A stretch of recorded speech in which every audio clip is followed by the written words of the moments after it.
Assalamualaikum warahmatullahi wabarakatuh. Perkenalkan, nama saya Nurmalia Khairunisa Zain, NIM 191900011 dari kelas PSMPC jurusan Tadris Matematika. Jadi kali ini saya akan memperkenalkan secara singkat dan juga menunjukkan bagaimana cara menggunakan alat peraga yang telah saya buat. Pertama-tama, saya akan memperkenalkan alat peraga yang telah saya buat ini dan saya beri nama L Cartesian. Jadi L Cartesian ini yaitu alat peraga yang bisa kita gunakan dalam materi sistem koordinat Kartesius, yaitu pada mata pelajaran matematika kelas 8 SMP semester 1. Yang kita butuhkan dalam melakukan permainan ini yaitu kita hanya membutuhkan 2 dadu ini, kemudian kita membutuhkan bidak pemain, kemudian kita membutuhkan question card atau kartu-kartu pertanyaan, kemudian kita juga membutuhkan final question yang berisi pertanyaan-pertanyaan yang akan kita jawab pada akhir permainan. Dan yang terakhir, tentunya kita membutuhkan papan permainan.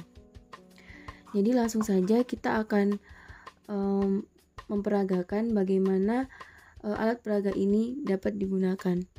Cara menggunakan alat peraga ini yaitu sangatlah mudah, karena pada penggunaannya kita hanya menggunakan konsep permainan seperti cara memainkan ludo, yaitu dalam setiap satu kelompok yang berisi 4 pemain, satu pemain hanya memiliki satu daerah permainan, yaitu di sini terdapat 4 daerah permainan, yaitu daerah A, daerah B, daerah C, dan juga daerah D. Dan satu pemain memegang satu daerah permainan. Sebelum kita memasuki bagaimana cara menggunakan alat peraga ini, terdapat beberapa aturan permainan yang harus kita perhatikan. Yang pertama yaitu setiap bidang terdiri dari 4 pemain, yaitu pemain A dengan sumbu positif dan juga positif, kemudian pemain B dengan sumbu negatif dan juga positif, kemudian pemain C dengan sumbu negatif, dan pemain D dengan sumbu positif dan negatif. Kemudian yang kedua yaitu permainan akan dilakukan sebanyak 7 ronde untuk setiap pemainnya. Jadi setiap satu pemain memiliki kesempatan 7 kali permainan hingga permainan berakhir. Kemudian selanjutnya yaitu ketika pemain melemparkan dadu dan dadu menunjukkan terpilihnya cue card atau question card, maka pemain tidak boleh menjalankan bidak dan harus mengambil satu kartu yang berisi pertanyaan. Kemudian pemain harus mencatat dan menjawab secara langsung dan tertulis pertanyaan tersebut. Maksudnya yaitu apabila salah satu pemain melemparkan dadu dan terpilih dadu yang bertuliskan cue card seperti ini, maka pemain tidak boleh bergerak, tidak boleh menggerakkan bidaknya dan harus mengambil satu question card yang berisi pertanyaan yang harus dijawab. Kemudian peraturan selanjutnya yaitu jika pemain berada di titik terakhir pada sumbu X atau sumbu Y, maka pemain diizinkan untuk melemparkan dadu maksimal 3 kali sampai mendapatkan dadu yang dapat menjalankan bidak pemain. Namun jika setelah perlemparan ketiga dadu masih memunculkan angka yang membuat bidak tidak dapat bergerak, maka bidak pemain tetap pada posisinya. Maksudnya yaitu apabila bidak pemain berada di titik-titik yang tidak dapat menggerakkan bidak tersebut, maka pemain diizinkan untuk melemparkan dadunya sebanyak maksimal 3 kali. Dan apabila pada perlemparan ketiga titik masih tidak dapat digerakkan, maka pemain tidak diizinkan untuk memindahkan posisi dari bidak pemain. Peraturan selanjutnya yaitu setelah 7 kali permainan atau 7 kali ronde telah dilakukan oleh setiap pemain, terdapat final question atau pertanyaan terakhir yang dapat dijawab secara berkelompok. Di sini sudah disiapkan beberapa pertanyaan-pertanyaan pada final question yang harus dijawab oleh kelompok. Sekarang kita akan mencoba mempraktekkan bagaimana cara bermain dari alat peraga ini. Yang pertama yaitu kita memiliki 4 bidak. Di sini terdapat bidak berwarna kuning, kemudian bidak berwarna putih, berwarna biru dan juga berwarna hijau. Dan ini adalah bidak yang digunakan dalam setiap daerahnya. Jika kuning maka pemainnya adalah pemain B, dan juga jika bidak putih maka pemainnya adalah pemain C. Jika bidak hijau maka pemainnya adalah pemain D, dan jika bidak biru maka pemainnya adalah pemain A. Pertama yang akan memainkan permainan ini yaitu pemain A. Pertama-tama kita harus melemparkan dadunya terlebih dahulu. Nah, di sini dadu menunjukkan angka 2 dan juga Y negatif. Namun karena pada bidang permainan titik A yang awal mulanya berada di titik 1,1, maka bidak ini tidak dapat bergerak ke Y negatif. Jadi pemain harus melemparkan dadunya kembali. Dan dadu menunjukkan angka 5 dan juga X positif, yang artinya bidak pemain harus bergeser ke kanan sebanyak 5 satuan. Jadi kita akan menggerakkan bidak sebanyak 5 satuan. 1, 2, 3, 4, 5. Kita akan memasangnya kembali.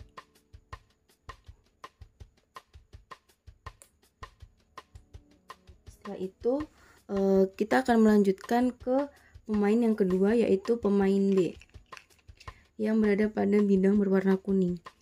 Kita lemparkan dahulu dadunya.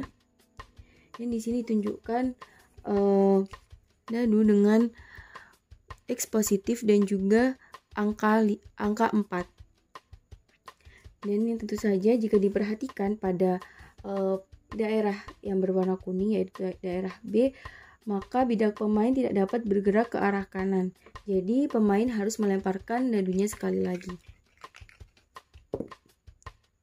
Dadu menunjukkan angka 4 dengan Y positif, yang artinya bidak pemain dapat bergeser 4 satuan ke atas, yaitu ke sumbu Y positif. Jadi kita harus menggerakkan bidaknya ke atas sebanyak 4 satuan. 1, 2, 3, 4. Kita masangnya kembali. Kemudian selanjutnya yaitu pemain C dengan bidak berwarna putih. Itu sama, kita harus melemparkan dadu. Dan di sini dadu menunjukkan angka 6 dengan X negatif, yang artinya bidak pemain harus bergeser ke sumbu X negatif dengan sebanyak 6 satuan. 6 satuan. 1, 2, 3, 4, 5, 6.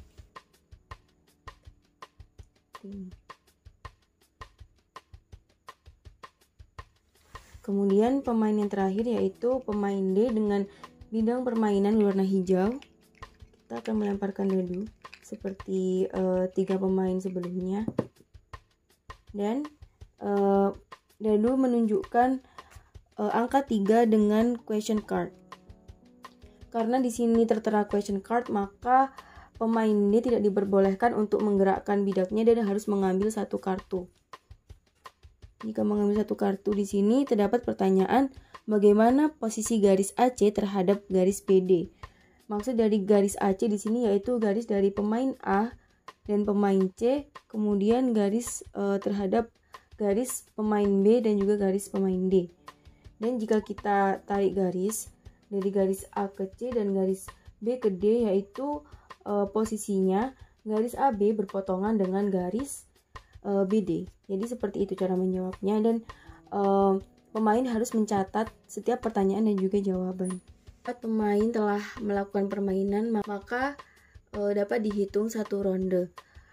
Kemudian selanjutnya yaitu pemain A melakukan permainan kembali pada ronde yang kedua. Permainan dilakukan sama seperti ronde yang pertama, yaitu dengan melemparkan dadu. Di sini dadu menunjukkan Y positif dengan angka 6. di sini, maka bidak pemain harus digeser sebanyak 6 satuan ke arah Y positif. Jadi kita lepas dulu penjepit dari bidaknya dan kita arahkan 6 satuan. 1, 2, 3, 4, 5, 6. Kemudian sekarang giliran pemain B, yaitu melemparkan dadunya lagi. Nah, dadu menunjukkan X positif dan angka 1. Namun bidak pemain tidak dapat bergeser ke arah X positif sehingga pemain B harus melemparkan dadunya kembali. Dan menunjukkan X positif lagi dan 6 satuan. Karena bidak tidak dapat bergerak, maka pemain harus melemparkan dadunya kembali.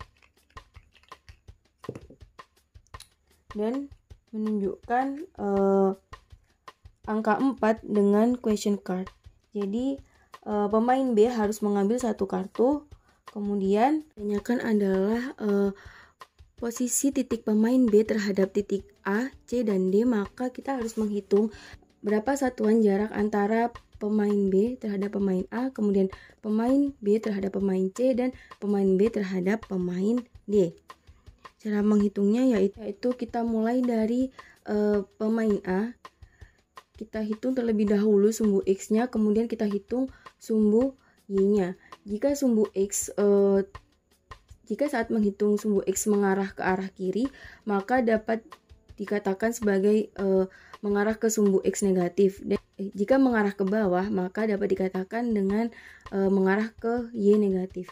Jadi seperti ini jarak posisi B terhadap posisi A yaitu 1, 2, 3, 4, 5, 6 dan 6 satuan ke kiri, kemudian 1, 2 satuan ke bawah. Jadi posisi titik B terhadap titik A yaitu negatif 6 karena ke kiri dan negatif 2. Jadi negatif 6, negatif 2.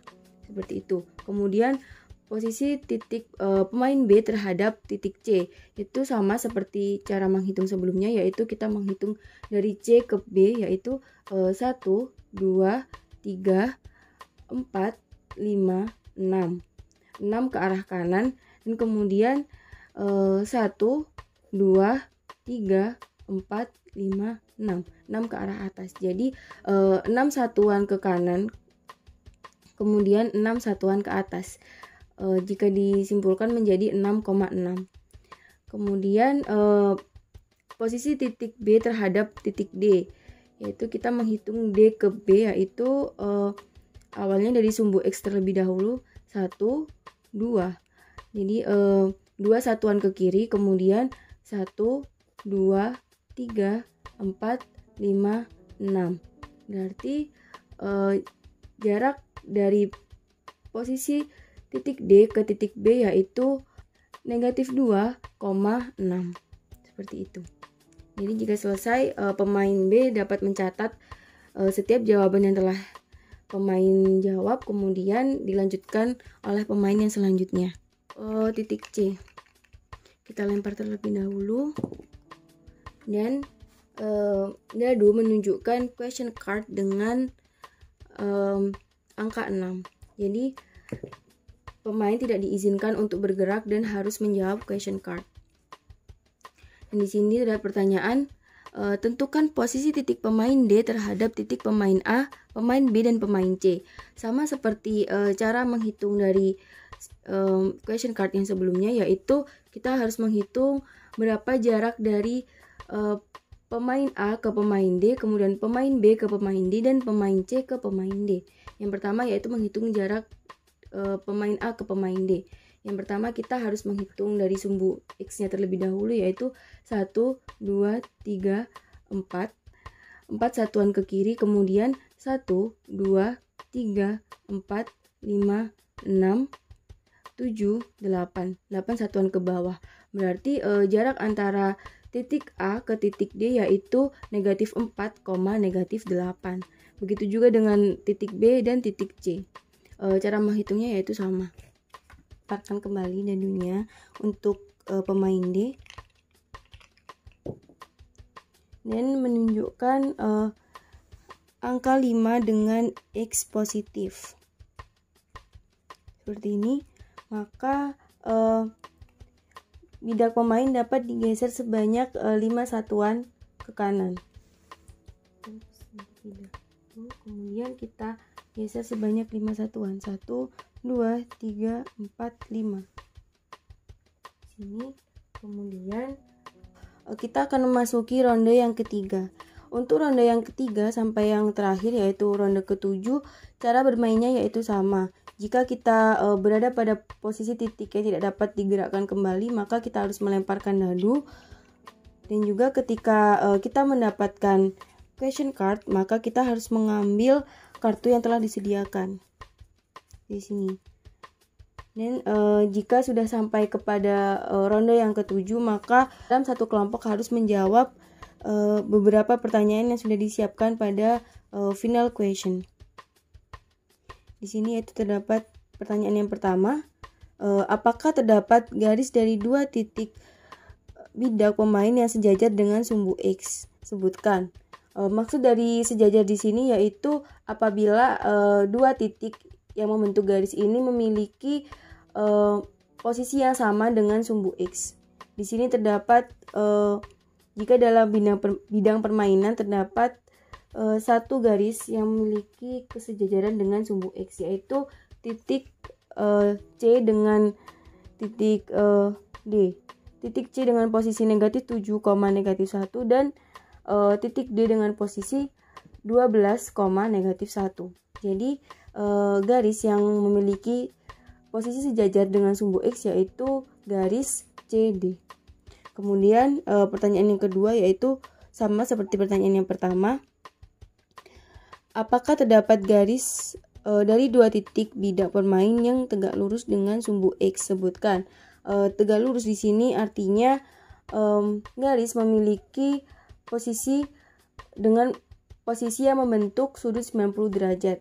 Jadi misalkan ini adalah sumbu X, maka jika garis antara 2 titik ini tegak lurus, seharusnya 2 titik ini memiliki titik X yang sama. Namun jika diamati di sini, pemain A memiliki titik 5,7, kemudian pemain B memiliki titik negatif 1,5, kemudian pemain C memiliki titik negatif 7, negatif 1, dan pemain D memiliki titik 12, negatif 1. Jadi tidak ada garis yang tegak lurus dengan sumbu X.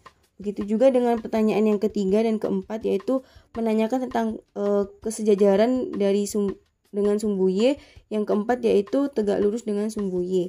Yang pertanyaan selanjutnya yaitu gambarlah ilustrasi dari papan pemain serta posisi bidak pemain saat akhir permainan. Jadi para pemain harus menggambar bidang koordinat kartesius, yaitu bidang papan permainan yang memiliki titik-titik pada posisi terakhir, yaitu pada ronde ke-7. Kemudian di sini juga terdapat hitung luas dari bangun yang dibentuk oleh bidak-bidak pemain. Seperti ini, yaitu kita harus menghitung luasnya. Cara menghitung luasnya itu kita dapat membagi beberapa bentuk dari bidak pemain. Seperti ini kita dapat menghitung luas dari segitiga siku-sikunya terlebih dahulu. Kemudian kita dapat menghitung bangun trapesium yang dibentuk di sini, dan kita dapat menghitung segitiga siku-siku yang berada pada titik B dan C. Dan kemudian kita jumlahkan. Nah, setelah permainan selesai dan kelompok dapat menulis pertanyaan-pertanyaan serta jawaban yang telah mereka jawab. Dari cara menggunakan alat peraga ini kita dapat menyimpulkan bahwa dalam mempelajari sistem koordinat kartesius, kita tidak hanya harus terpaku dalam bentuk 2 dimensi saja. Jadi kita dapat menggunakan bentuk 3 dimensi lalu memperagakan secara langsung bagaimana titik-titik dari setiap bidang, dari setiap daerah itu bergerak. Kemudian kita dapat menentukan bagaimana posisi titik terhadap titik lain. Kemudian kita dapat menentukan bagaimana posisi garis terhadap sumbu X dan sumbu Y, seperti itu. Selain kita menggunakan papan permainan ini sebagai permainan yang memiliki beberapa aturan tersebut, kita juga dapat menggunakan papan permainan ini untuk mempraktekkan beberapa soal-soal yang ada di buku panduan. Dengan adanya penjelasan bagaimana cara menggunakan alat permainan ini, saya harap dapat memperjelas para siswa untuk menggunakan alat peraga ini dalam materi sistem koordinat kartesius. Sekian dari saya mohon maaf apabila terdapat beberapa kesalahan dalam menjelaskan atau terdapat kalimat yang terlalu berbelit. Terima kasih. Wassalamualaikum warahmatullahi wabarakatuh.